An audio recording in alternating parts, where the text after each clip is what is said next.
Welcome back to the show. We got some breaking news for you. The Ondo Finance Conference is dropping bombs right now. Did we just find out that XRP and XLM have been selected by the U.S. Treasury? I think we did. Somebody roll that beautiful intro.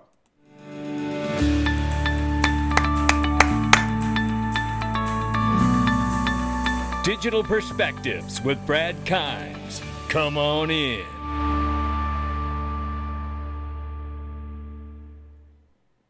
Welcome back to the show. You can follow us on X, YouTube, and digperspectives.com for exclusive content. Right now, $3.28 trillion market cap for crypto. The market's off 3.7%. 97,000 plus for Bitcoin, 2,700 plus for Ethereum.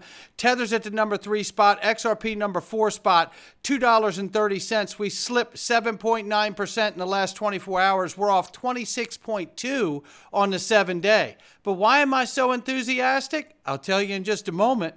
Ranging between 229 and 250, we're on the bottom side of that range, and I say I double, triple dare you.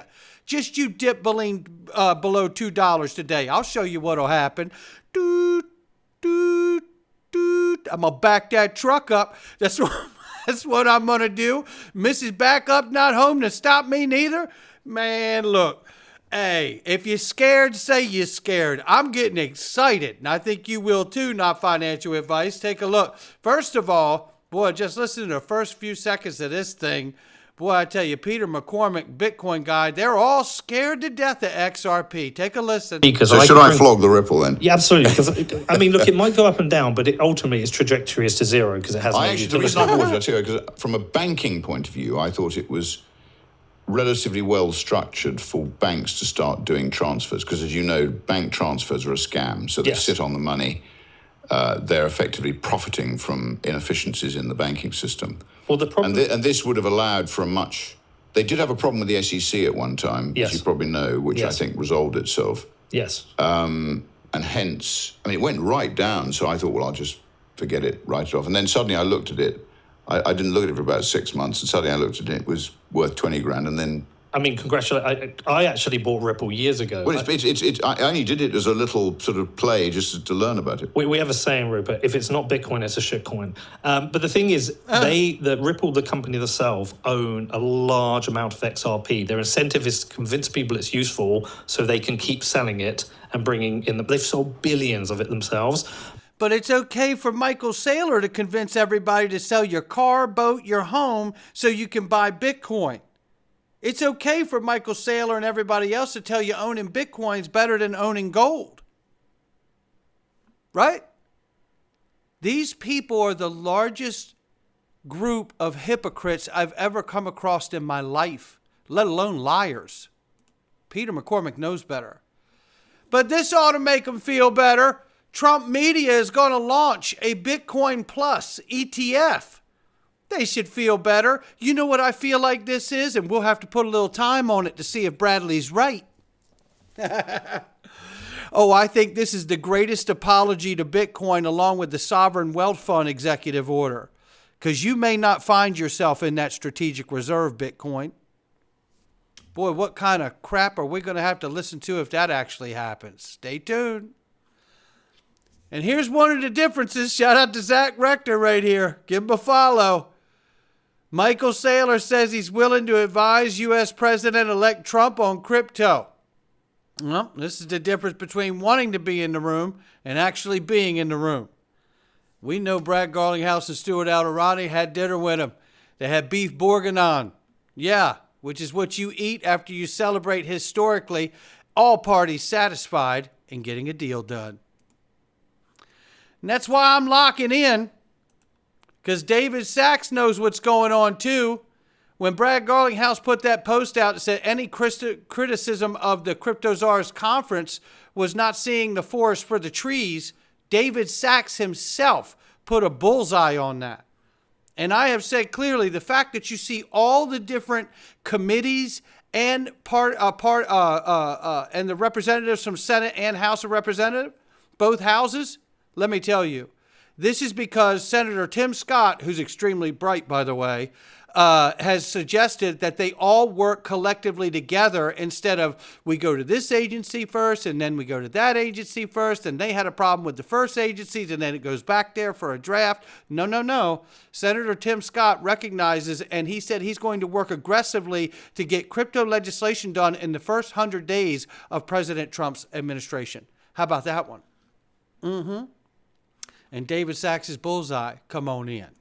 Oh, wait till you see the bullseye. We're going to get you.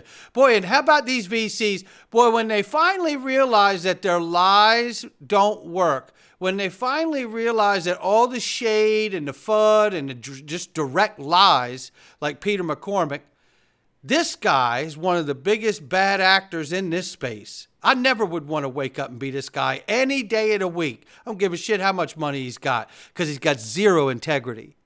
I was skeptical that XRP would have lasting power because Ripple, the company, owns 60% of them, now 55 or 50% of them. And I was like, that just doesn't seem a proposition that's going to work. And I've been dead wrong. Hats off to Brad Garlinghouse and his team. Ripple is now, a institution. The XRP army is real. They care about their ecosystem and their coin. And the humility. I was wrong. I was dead wrong. You knew you were dead wrong when you were saying it the first time. This is a false sense of humility. I can tell you that. Meanwhile, the world's largest asset manager, BlackRock, is preparing to launch an exchange-traded Bitcoin product in Europe based in Switzerland. The fund aims to provide an alternative to the multi-billion-dollar Bitcoin ETF in the United States. Money, money, money, money. Yeah. And this here, Ripple's real USD stablecoin has secured new listings on Revolt and Zero Hash, expanding its accessibility and reinforcing its role in fintech ecosystem. I'm telling you, we still got the best yet to come, and this is great. Here's Jack McDonald, the senior VP of stablecoins, excited about this new partnership, and we are too, Jack. We absolutely are too. And here, look at the volume. This is why everybody's so excited about stablecoins. Take a looky here. This from Michael Branch. If you're not following Michael Branch, what are we doing? This is an OG. Follow Michael Branch. Stablecoin transaction volume surpassed MasterCard and Visa by 200% and 119%. Look at the numbers here. The number of monthly stablecoin transactions reached 100 million in 2024. Stablecoin transaction value roughly doubled year on year from 7 trillion in 2023 to 15.6 trillion in 2024. Now I want you to add to this and now take Tether and push it out of the United States the way it's just been pushed out of the EU. And think about that volume going into all the other highly compliant regulated stablecoins like the real USD and not Tether like in the EU. Anyone who's interested, you can either go to Eleanor Tarrett's page or mine because I've shared it. This is the official text for Senator Hagerty's stablecoin bill. So you can take a look through that, and we'll get into that if we find a hiccup in there anywhere. I need to check it and see if privacy is in that bill. Meanwhile, Ripple's CEO, Brad Garlinghouse, who will be joining other top industry leaders on stage at XRP Las Vegas, and he will be moderated by Dr. Chris Brummer, who is also the founder of Blueprint. Stay tuned to learn more about that company as well. But this is going to be an incredible conversation along with the rest of the conversations that will be happening over the course of 2 days. Go get your ticket, xrplasvegas.com. Don't mess around. And here's a quick clip suggesting that Brad Garlinghouse could be on that crypto council, and I think he should. And here's some other names being dropped as well. A seat on Donald Trump's cryptocurrency advisory board has become the hottest ticket in Washington, D.C., with industry titans and major donors vying for a spot on a council that is expected to make key decisions about how crypto will be classified and regulated over the next 4 years. Everyone and their mother is begging to be on this council, one source who is angling to get on the board explained. But no one has heard who might make the cut, and there is no application. This person admitted he's been harassing all of his friends to put in a good word with power players he believes are likely to get on that board.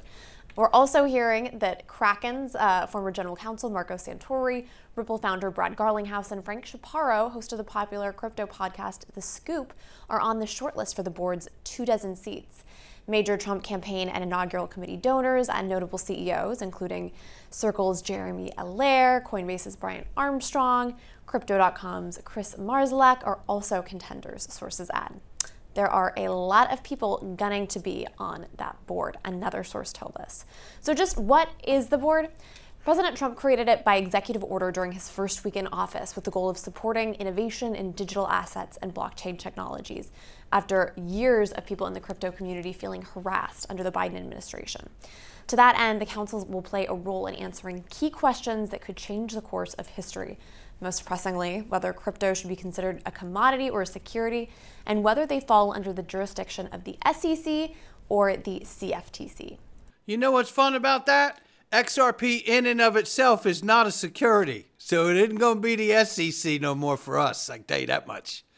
Yeah, and CFTC Acting Chair Caroline Pham, hey, Commissioner Pham knows exactly what this space is about, said the agency has reorganized its enforcement division to refocus on fraud and stop regulation by enforcement. This same message was delivered by Hester Peirce from the SEC as well. This is direction we need to be going here. Now, let me take you through this very quickly here. This is 1 minute of fire. Direct confirmation from SWIFT that it is a misconception to believe that ISO 20022 is just messaging. You remember all these developers out here told us we had it wrong? What was their real intention by doing that, I wonder? ISO 20022 is called and recognized as the standard of the future. And I remember to briefly touch this topic at Hong Kong Blockchain Week. Can you please tell us more about how this standard is applied? Sure. So ISO 20022 is a standard that's been in development for more than 10 years. And it's not just a messaging standard. That's kind of a misinterpretation of what it is. At its very base, it's actually business flows. So for example, when you're doing a payment, what does that look like? Who are the parties involved? What information do they send to each other, et cetera, et cetera. When you break that down to its components, you end up actually with a very rich kind of data dictionary, which allows you to reuse these components in different ways, like a recipe book. So ISO 20022 absolutely is pervasive in our industry. It's used across payments, securities, transactions. And the reason that it's done so well as a standard is really because of its flexibility and also the fact that it's an open source standard. So anybody can go to ISO20022.org and get the information on the standard out of that. But why it's important from, maybe I'll talk first from a payments perspective and then from a securities perspective, but why it's important from a payments perspective is it allows innovation to grow. So it provides a base about how people interact, so a language, and then on top of it, it allows innovation to grow from there. So I'll give you an example of that. For example, in Australia, there's a real-time payment platform called NPP. That Australian platform actually does person-to-person payment transactions within, let's say, less than 10 seconds. It does this transaction. And that's all based on ISO 20022. The idea is to then, on top of that, build a layer that allows fintech companies to plug into that fast payment utility. And that will allow those fintech companies to be able to offer services to the market. For example, let's say you want to get a mortgage and you have to do all the document checks, you have to do et cetera, and then that results at the end of the day into a payment of your deposit. That could be a fintech company sitting on top of that does document checking and eventually helps to initiate the payment. And what that allows you to do is, because we've agreed on the business standards and how you, for example, initiate payment, it's then more interesting and easy for fintech companies to be able to grow on top of that, because they no longer need to worry about how do they communicate with that real-time payments platform, how do they communicate with the banks. That basis is set and it allows innovation to grow. Another example of that is we do a lot of work with the World Wide Web Consortium around payments and how payments go from a web browser. So we worked very closely with this group over the years, which includes the like of Google, Apple, et cetera, who are all looking at a common standard on how to do payments. There you have that. And remember, Australia has great relationships with companies like Ripple Partners, Novati, and others. We'll keep you posted. This is super exciting. ISO 20022 is more than just messaging. It's business flows. Don't forget to go along with those business flows. This here from Rob Cunningham. Give him a follow. We love Rob. The Federal Reserve Bank FedWire Fund Services will transition to ISO 20022 message format on a single day, March 10th, 2025, almost 1 month from now. What will happen? And at the same time, Elon Musk supports putting U.S. Treasury transactions on a blockchain for full transparency. Well, that's good to know because we're already doing it on the XRP ledger with Ondo Finance and Open Eden. Ondo Finance is working with BlackRock's Biddle Fund to get it done too on the ledger. And here today is Ondo's Finance Conference, which is on fire. And I want you to hear what this guy says in this quick clip. We're at a defining moment in global finance. The convergence of traditional financial services and blockchain technology holds the potential for a fundamental upgrade to our financial system, one that will make markets more transparent, more efficient, and more accessible for everyone. While many of you in this room and those joining virtually have been working towards this vision for years, we believe now is the time to begin working more closely together to make this vision a reality. Now, I'm not done with you. You're going to love what he says here, too. Actually, let me give you the short clip, because here it is right here. Shout out to XRP Drops. Give them a follow. XRP Ledger, Ethereum, Solana, Sui, Aptos, Mantle, Arbitrum, Cosmos, Ondo Finance, and Ripple, baby. This is massive. This is so big. Tokenized U.S. Treasuries on the XRP Ledger. Let me tell you what. This is so big because now he's announcing on Stellar too. This is how I believe we get signals, and this is my personal opinion, my digital perspectives, that the U.S. market infrastructure is, as we have always believed, the XRP Ledger and Stellar's network. They are going to represent a large part of the U.S.'s market infrastructure in the new digital economy, which currently does not exist. It's coming. And I believe seeing these treasuries on both of these networks is showing you, in a way, this is a blessing. This is an anointing right here to allow it. And our chain expansion efforts will continue. We recently announced that OUSG is coming to the XRP Ledger, and we're excited to also announce today that USDY is coming to Stellar. You damn right that's a big deal. And I tell you something else is a big deal too. XRP, double digits, 1,500% pump, egg rag crypto. This guy's got a killer group you could subscribe to also if you're interested. Let's break down what's happening in XRP. Well, you're going to like this one because I liked it too. The bull market support band, the BMSB, this is our key indicator for determining whether we're in a bull run or a bear market. Currently, we're positioned above the BMSB. I mentioned in a previous post that we would have a rendezvous, meaning the price would revisit BMSB even when it was around 340. Historical precedent. Back in 2017, XRP touched the purple foundation, nearly hit the BMSB, which led to an incredible 1,500% surge in just 4 weeks, targeting the Fibonacci 1.618. Currently, right now, XRP has dipped into the purple foundation of this cycle and made contact with the BMSB, mirroring the 2017 pattern. If this trend mimicked 2017, we could see a XRP surge by 1,500% again in just 4 weeks. The measurement starts from $1.71, and if this prediction holds, it would land around the Fibonacci 1.618 at $27. So, taking a look at this very quickly here, this is interesting. Again, back in 2017, 2018, where we had that big bull run, he's looking at this, and here's your purple foundation from back then, right? And then here it is today, where it sits today. And the similarity is that when it dipped down into this range here, and then it took off for a second leg, because we had that first leg, and then it retraced, as we've seen currently today. We took the leg up, and then we retraced, right? If it repeats, we could see that 1,500% repeat happen, but it has to repeat for that to happen, right? However, being in this place means we have a window of opportunity where it could repeat. So we want to pay very close attention in case it does, because if it does, then it could put us into that $20 range plus, right? Pretty exciting stuff when you think about this. And I have to say, this really looks a lot just like Crypto Insight UK. These guys are seeing the same thing. There's his foundation and setting the stage for, could we be seeing that next leg up? That, to me, is incredible, because when I see things align with technical analysts that I respect and I really enjoy what they do, and I see them aligning on what's going on in the charts, it really starts to get me excited. Now, I don't know if it's the next 4 weeks or not, and I don't hold anybody to anything, but I do know this. Understanding that we're learning more and more about the U.S. allowing treasuries on the Stellar and the XRP network, I couldn't be more excited about where this could go. I can tell you that much. It's not financial advice from me or anyone else. It's just my digital perspectives. I'll catch all of you in the $25, $27 range on the next one. Take care.